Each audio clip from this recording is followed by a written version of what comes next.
आध्यात्मिक आँखाले हेर्ने एउटा सुन्दर किताब खबर.com। नमस्कार, तपाईको सुख शान्ति र प्रगतिका लागि हार्दिक शुभकामना छ। मङ्सिर 8 गते अमलाको रुखमुनि बसेर यो काम अनिवार्य गर्नुस्, तपाईलाई अत्यन्त लाभ मिल्छ। 2077 साल मङ्सिर 8 गते कार्तिक शुक्ल पक्षको नवमी तिथि अर्थात् कुष्माण्ड नवमी व्रतको दिन परेको छ। यो विशेष दिनलाई अक्षय नवमी, अमला नवमी र धात्री नवमीको नामले पनि चिन्ने गरिन्छ। यो दिन विशेष गरी अमलाको वृक्षमा धुमधामले पूजा गर्ने चलन छ। मेरो समादरणीय मित्र, भगवान विष्णु कार्तिक शुक्ल नवमीबाट कार्तिक पूर्णिमा तिथिसम्म अमलाको रुखमा निवास हुने भएकाले योग अथवा धुमधामसँग पूजा गर्ने चलन छ। विष्णु भगवान कार्तिक शुक्ल नवमीबाट कार्तिक पूर्णिमा तिथिसम्म अमलाको रुखमा निवास हुने धार्मिक मान्यता रहेको छ।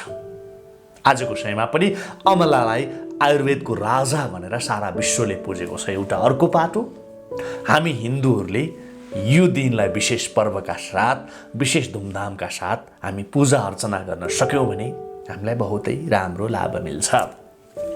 जे होस्, यो दिन अमलाको अतिरिक्त भगवान विष्णुको पनि पूर्ण विधि विधानका साथ पूजा अर्चना गर्ने गरिन्छ।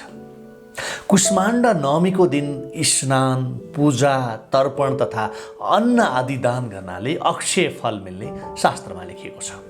त्यसैले यस वर्षको कार्तिक शुक्ल पक्षको नवमी तिथि अर्थात् मङ्सिर 8 गते सोमबार अर्थात् सन् 2020 नोभेम्बर 23 का दिन परेको यो कुष्माण्ड नवमी व्रतको दिनलाई विशेष रूपमा लिएर धुमधाम र पूर्ण विधिका साथ विष्णु भगवानको पूजा अर्चना गर्न म तपाईलाई अनुरोध गर्दछु। विष्णु भगवानको शुभाशिष तपाईलाई मिल्नेछ, मलाई आत्मविश्वास छ। मकवानपुरको हेटौडामा रहेको कुष्माण्ड सरोवर त्रिवेणी धाममा यो दिन भव्य रूपमा मेला समेत लाग्ने गर्छ। आसपासका व्यक्तिहरू हेटौडाको कुष्माण्ड सरोवर त्रिवेणी धाम जान सक्नुहुन्छ। त्यसो त यो वर्ष चाहिँ अलिकति विषम परिस्थितिका कारण पोहोर परारको जस्तो नहुन सक्छ। जे होस्, यो मेलामा 108 धारामा स्नान, कुभिन्डो दान, हवन, भजन, कीर्तन लगायतको विशेष महत्त्वसहितको कर्महरू गर्ने गरिन्छ। त्यहाँ कुष्माण्ड भगवतीको मन्दिर, गणेश मन्दिर, ब्रह्माकुण्ड, विष्णुपादिका, 108 गौमुखी धारा, कुष्माण्ड भगवती बीच सरोवर, शिवालय, त्यसै गरी राधाकृष्ण मन्दिर, हवन कुण्ड सहितको सुन्दर बगैँचा तपाईँले त्यहाँ जानुभयो भने देख्न सक्नुहुन्छ। अत्यन्तै सुन्दर, अत्यन्तै धार्मिक वातावरण तपाईँले त्यहाँ पाउन सक्नुहुन्छ। काठमाडौँको बुढा नीलकण्ठको नारायण थान, भक्तपुरको चागु नारायण लगायत सबै विष्णु अथवा नारायण मन्दिरमा समेत भक्तहरू तथा दर्शनार्थीहरूको बाक्लो उपस्थिति रहने गर्छ। यो दिन हरेक वर्ष, हरेक साल। यो वर्ष चाहिँ अलिकति कम हुन सक्छ, चाप कम हुन सक्छ अहिलेको विषम परिस्थितिका कारण। जे होस्, अब म तपाईँलाई कुष्माण्ड नवमीको नाम कसरी रहन गयो भन्ने विषयमा तपाईँलाई बताउँछु है त। यो दिनलाई कुष्माण्ड नवमी भनेर किन भनियो त? त्यस दिन अर्थात् कार्तिक शुक्ल पक्षको नवमी तिथिको दिन भगवान श्री हरि विष्णुले कुष्माण्डक नाम गरेका एक बलशाली दैत्यलाई वध गरेका थिए। कुन दैत्यलाई? कुष्माण्डक नाम गरेका दैत्यलाई, एकजना बलिया दैत्यलाई वध गरेको र त्यसको रौँबाट कुष्माण्ड अर्थात् कुभिन्डोको लहरा निस्केको कारणले यो दिनमा कुभिन्डो, कुष्माण्ड अर्थात् कुभिन्डो दान गर्नाले उत्तम फल प्राप्त हुन्छ भनेर शास्त्रमा लेखेको हो। यो दिन तपाईँले कुभिन्डो दान गर्नु पनि तपाईँका लागि बहुतै राम्रो, बहुतै पुण्य मिल्छ। अर्को महत्त्वपूर्ण कुरा, यो दिनलाई युग परिवर्तनको दिन पनि भनेर भन्ने गरिन्छ। मेरो समादरणीय मित्र, यस दिन विशेष गरेर व्रत तथा उपासना गरेर, व्रत उपवास बसेर ब्राह्मणलाई दक्षिणासहित कुभिन्डो दान गर्नुहोला। यो तपाईँले एकदमै गर्नै पर्ने काम हो। यो दिन तपाईँ त्यो मन्दिरमा जान पाउनुहोस् नपाउनुहोस्, भ्याउनुहोस् नभ्याउनुहोस्, अर्को जेसुकै होस्, तपाईँ घरमै बसेर चोखो नित्य कर्मका साथ व्रत उपासना बसेर ब्राह्मणलाई दक्षिणासहित कुभिन्डो दान चाहिँ अनिवार्य गर्नुहोला। यो दिनमा कुभिन्डोमा सुनको प्रतिमा राखेर दान गर्नु भनेको सिङ्गो पृथ्वी दान गरेको बराबरको पुण्य प्राप्त हुन्छ भनेर भनेको छ। के प्राप्त हुन्छ? सिंह मैले बताउँदैछु आज तपाईँलाई, तपाईँ धैर्य गरेर गर्नुहोस्। केही समय तपाईँले कुभिन्डोमा सुनको प्रतिमा राखेर ब्राह्मणलाई दान गर्नुभयो भने अथवा कसैलाई दान दिनुभयो भने पृथ्वी दान गरे बराबरको पुण्य प्राप्त हुन्छ भनेर शास्त्रमा भनेको छ।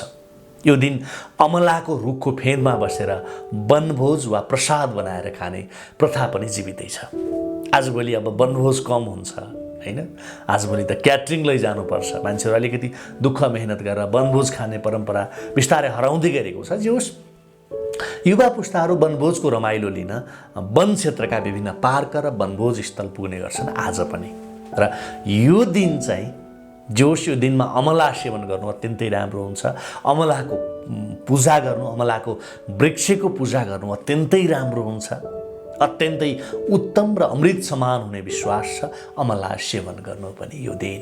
त्यसो त अमला बाह्रै मास बाह्रै काल जुनसुकै समय बिहान दिउँसो राति जति बेला खाँदा पनि आयुर्वेदको राजा हो अमिलो। अमला हाम्रो लागि अत्यन्तै फाइदाजनक छ। सच्याएको छु मैले, अमिलो भनेछु, अमला। अर्को महत्त्वपूर्ण कुरा, यो दिन तपाईँले अमलाको वृक्षको पूजा गर्नुहुन्छ नि। जुन वृक्षको अथवा अमलाको जुन वृक्षमा पूजा गर्नुहुन्छ, अमलाको पूजा गर्दा पूर्व मुख फर्काएर जल, चन्दन, अक्षता, फूल आदिले पूजा अर्चना गरेर पहेँलो धागोले अमलाको रुखको परिक्रमा गराउनुपर्छ, बेर्नुपर्छ। 108 पटक अमलाको रुखको परिक्रमा गराउनुहोस्। धागो तपाईँले 108 पटक बेर्नुहोस् र तपाईँ आफू पनि 108 पटक परिक्रमा गर्नुहोस्। यो दिन बिहान उठ्ने, चोखो नित्य कर्म गर्ने, जसरी अन्य व्रत उपवास बस्नुहुन्छ त्यसै गरी यो दिन पनि तपाईँले चोखो नित्य कर्म गर्ने र तपाईँले अमलाको पूजा गर्दा पूर्व मुख फर्काएर अमलाको रुखमा तपाईँले पहेँलो धागो, जल, चन्दन, अक्षता, फूल आदिले पूजा अर्चना गरेर पहेँलो धागोले अमलाको रुखको परिक्रमा गर्ने अथवा धागोलाई परिक्रमा गराएर बेर्ने 108 पटक। 108 पटक अमलाको रुखको परिक्रमा गर्नाले पनि सबै मनोकामना पूर्ण हुने धार्मिक विश्वास छ। सकेसम्म तपाईँले गर्नुहोला यो काम। अमला अथवा तथा विष्णु भगवानको पूजाआजा धुमधामले गर्नुहोस्। त्यसपछि खीर, पुरी, तरकारी, मिठाई आदिको भोग लगाउनुहोस्। सकिन्छ भने त अमलाको वृक्षको पूजा गरिसकेपछि अमलाको छहारीमा ब्राह्मणलाई राखेर भोजन गराउनु पनि अत्यन्तै राम्रो हुन्छ। र एकजना ब्राह्मण बोलाउने, ब्राह्मणलाई बोलाएर अमलाको वृक्षमै अथवा त्यो वृक्षको छहारीमै राखेर भोजन गराउनु एकदमै राम्रो हुन्छ। अमलाको रुखमुनि बसेर तपाईँले अर्को काम के गर्नुहोस् भने ओम धात्रे नमःको मन्त्रले अमलाको जरामा दुधको अर्घ दिनुहोस्। ओम धात्रे नमःको मन्त्र तपाईँले उच्चारण गर्नुहोस् र अमलाको जरामा तपाईँले दुधको धार दिनुहोस् र पितृहरूलाई तर्पण समेत दिन सकिन्छ तपाईँले यो दिन। यसो गर्नाले पनि तपाईँलाई र तपाईँको परिवारलाई अत्यन्तै राम्रो हुन्छ, सुख समृद्धि मिल्छ भनेर भनेको छ। जस वैज्ञानिक र आयुर्वेद दृष्टिले पनि निकै महत्त्व बोकेको अमला तथा कुभिन्डोको सम्वर्धन र प्रयोग गरेर सबैजना लाभान्वित हुन सकौँ यो दिनको अवसर पाएर। यस वर्षको परिस्थितिलाई पनि बुझेर विशेष सतर्कता सहित धार्मिक महत्त्व सहितको पूजा अर्चना गरेर तपाईँले पुण्य प्राप्त गर्नुहोस्। तपाईँलाई मुरी मुरी शुभकामना म अर्पण गर्छु यो दिनको अवसर पारेर। यो विशेष दिनलाई तपाईँले कुभिन्डो दान गरेर अमलाको वृक्षको पूजा अर्चना गरेर, अब अमलाको वृक्ष तपाईँले कहाँ पाउने? अब अहिले त जतासुकै सहरी विकास, यो बस्ती विकासको क्रमले गर्दा यस्ता बोट बिरुवाहरू पनि विनाश हुँदै लोप हुँदै गइरहेका छन् है। तपाईँले अब अहिले त तपाईँले गार्डनमा कुनै उसबाट किनेर पनि ल्याउन सक्नुहुन्छ हैन, गमलामै अमला पनि हुर्काउन सक्नुहुन्छ। यदि तपाईँले यो दिनमा विशेष पूजा अर्चना गर्ने विचार छ भने पनि तपाईँले अगाडि नै एउटा अमलाको बिरुवा ल्याएर गमलामा रोपेर हुर्काउन सक्नुहुन्छ। तपाईँले यो काम पनि गर्न सक्नुहुन्छ। अमला अत्यन्तै लाभदायक चिज हो। अलि ठुलो गमलामा रोप्नुभयो भने तपाईँ जहाँ भए पनि अमला फलाउन सकिन्छ। जोस् यो दिन विशेष दिन हो, यही सन्दर्भमा मैले तपाईँलाई जानकारी दिएको छु। भिडियो यही सकिन्छ। कस्तो लाग्यो प्रतिक्रियाको अपेक्षा राख्छु। तपाईँलाई जस्तो लाग्यो त्यस्तै प्रतिक्रिया सबै भाषामा लेख्न नभुल्नुहोला। सँगै सकारात्मक सोच, सकारात्मक विचार र मानव सेवा अत्यन्तै ठुलो काम।